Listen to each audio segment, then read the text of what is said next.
It's Aloha Wednesday, 3 days to the big day, and breakfast with Bob. All right, kick it off Wednesday. Happy Hump Day. Pancho Man, you were the best. Again, we are brought to you by HOKA One Polar, Halo Neuroscience, Velofix. Today's planned Normatec Championship Edition at Four Seasons Resort Hualalai. We'll be expecting Brent McMahon to join us there on Sunday. Triathlete magazine, and we're a beautiful Huggo's on the Rocks. Our next guest, four-time Ironman champion, 5 sub-8s, his first ever Ironman. Oh, I don't know. I think I'll go 7:55. No big deal. Mr. Brent McMahon from Canada. How you doing, Brent? I'm doing great. Really well. Yeah, you've had a nice season. Yeah, it's gone well. Gone pretty smoothly. No injuries. Just keeping chugging along. Is it really going into the season? Has this been the focus?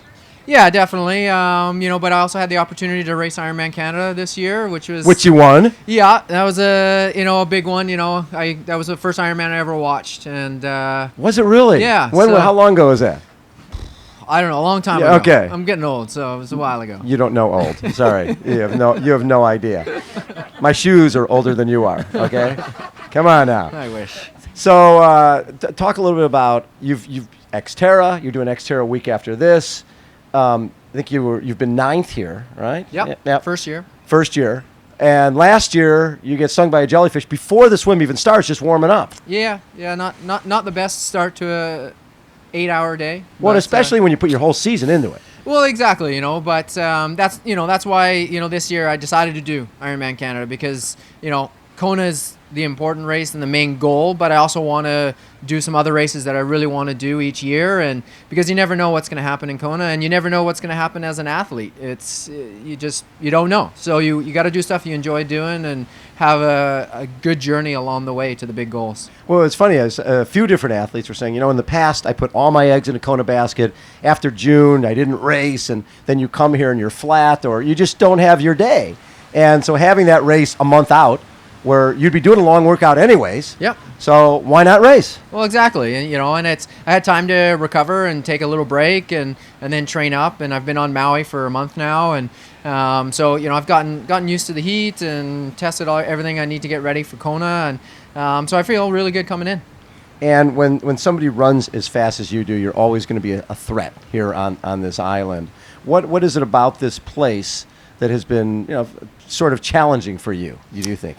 Yeah, I think, that's the thing. That's one thing that's not, I haven't been able to capitalize on here, is my run. Right. And You've never had, even when you were 9th, I think you were over 3 hours for the marathon. And yeah. You're a high 240s, low 250s at worst. Yeah, exactly. So, so it was disappointing to, be in the top 10 and have, a poor run. Because, you know your potential then. So for me, it was just figuring out, the hydration and the nutrition. I got it obviously on the bike, but it's continuing it through the run. And so when I've been in Maui now, for the last month, that's what I've been testing, and that's what I've been, really pushing hard at, just nailing it and getting it to work exactly in this climate. And so I had a long transition workout, 5-hour ride with an hour run off of it, and I tested it, and it worked out really well there. When you look at this race, coming from Canada, the heat is oppressive, right? The wind and all that. But really, the competition, right? You have a level of competition you don't have anywhere else on the planet on race day. How do you not get carried away with, the Uber cyclists come by and it's okay, I got to stay in my own game. Oh my, they're 5 minutes ahead. Yeah. They're 8 minutes ahead. How do you try to stay calm in the heat of that? Yeah, that's a unique thing about this race. It's the field is unlike any other Ironman you'll do. Even the most competitive European or North American races, the field just isn't that deep. No. So there's 5 to 7 guys. Yeah. Rather than 35 exactly. to 40 guys. Yeah, and so I think ultimately it's just remembering your other Ironmans. It's just thinking back to what you've done time and time again, and I've gone under 8 hours 5 times, so I know how to go fast, and and I just need to remember, okay, what did I do on those days, and it's just focusing on what I need to do to be successful and on my strengths, and not worry too much about who's doing what out there, and just making sure I'm where I want to be in the race. When you do your first Ironman and you go sub-8 your first time out, did you surprise yourself? Yeah, a little bit. It's Arizona, my first time, I was excited to do it. The funny thing is, it wasn't supposed to be my first race. Lake Tahoe was supposed to be my first Ironman. Oh. And that was the year that they had the huge forest the fires that that's canceled right. it. And so it was quite interesting to, prepare for an Ironman and go through the process. And literally, we were in the water warming up. And as we got out of the water, they're like, we've decided to cancel the race. Oh my God, I forgot about that. Yeah, so it was a big build up, and obviously it was going to be my first Ironman, so I was really excited, and so I had to regroup, and but as a result, I ended up going to Arizona, and it was a fast course, and I ended up having a sub-8 fastest Ironman debut ever. So the smoke sucked, but it also it sort of changed the course of my Ironman career right from the start. Well, it also gives you a different mindset. It's like, okay, when you get lemons like that, you never know where that leads. Exactly, and you can. That's kind of what I was saying before. Is you can have a plan as an athlete, but it can always change, and that's why you gotta take one race at a time and enjoy that moment and enjoy the process. So when you get stung by a jellyfish, did you end up finishing the swim and getting on the bike? Yeah, I ended up. I just decided, okay, well, I don't know how I'm going to react to it. I do have allergies, so I was like, this probably isn't going to end well, but I don't have a choice, right? Right, Like I was yeah. just like, I'm here. I've been training the whole year for this. I'm going to give it a go. And while I was in the water, it hurt, but it was all right because I was in the warm water. But then as I got out onto the bike, it was all over my calf, and it was the wind blowing across it. It was just super painful. Yeah. And then once I got out of the water and I was trying to drink and take nutrition, it just wasn't staying down, and then my asthma flared up, and so it spiraled downhill. And that's the thing, it's you try and you persevere, and I got about 50k into the bike, and I was just going backwards, and and it's I wanted to do the race, the honor of trying to complete it, and that's why I pushed through. And but ultimately I was either going to hurt myself or it's going to wreck the rest of my season. So you go 7:46:10 at Ironman Brazil. How special was that day? It was pretty awesome. As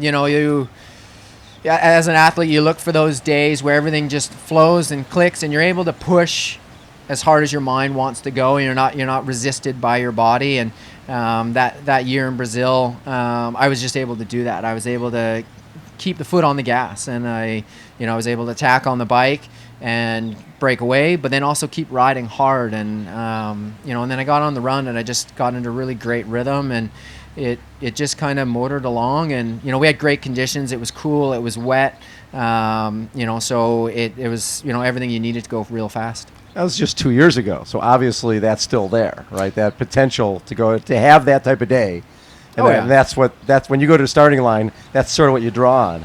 Yeah, and I raced Texas earlier this year, and along with 9 other guys, we all went under 8 hours, and I actually rode off course and rode a couple extra kilometers. So I know I can do the whole distance and still get under 8 hours, and that was just this year. And then Ironman Whistler it was a brutal course. It was 8,000 feet of climbing, and it was 37 degrees Celsius, which is, I don't know, a lot, 90 something degrees. And, so to do, 2 fast, 2 hot races, really hard. I feel prepared for whatever comes on Saturday.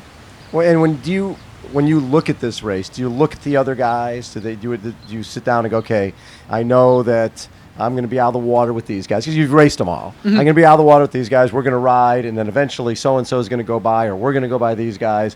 Do you have a scenario that you play out in your head going in? That's the thing, like I was saying earlier about knowing your abilities and doing what you want to do. Yeah. That's my main focus, and I know the other guys, and I know who's gonna try and do what, but at the end of the day, you never know if they're gonna be able to do it. Right. So you can't peg your day on what someone else is going to do.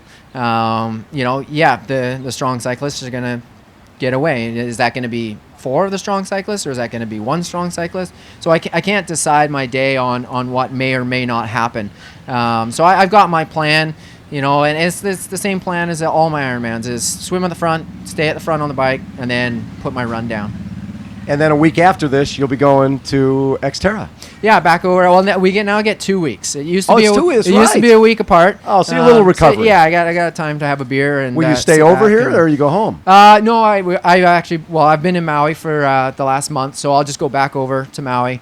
So you become a Hawaiian resident. Pretty basically. much, yeah. I love it here. What is it about Maui? Because it seems like more people are starting to train there leading into this race. Well, I've got a great friend there that I've stayed and lived with for over 10 years now, and so basically I got wheels and bikes in the garage and clothes, and so it's easy to get there. And the roads are okay. The roads are amazing. The traffic, is great, and then there's just a lot of variety of cycling there. We got super hilly undulating. We've got 10,000 feet of climbing up Haleakala. Wow. There's a 50-meter pool. People can stop listening now because I don't want everybody showing up. It's a great island because there's also it's not busy. Right, and you don't see your other competitors out there every day. Well, yeah, exactly. Daniela's been over there, but we've both been there for a month, and I didn't see her once. So it's a big enough island that we can all get around. Love it. Hey, Brent, thanks as always for taking time, and have yourself a great race on Saturday. Will do. Thanks for having me. Brent McMahon, everybody, Poncho Man. It's Aloha Hump Day, 3 days to the big day, and breakfast with Bob. Poncho Man. Hello, everybody. Beautiful. Thank you, bud. How you come back and get a photo with the three of us?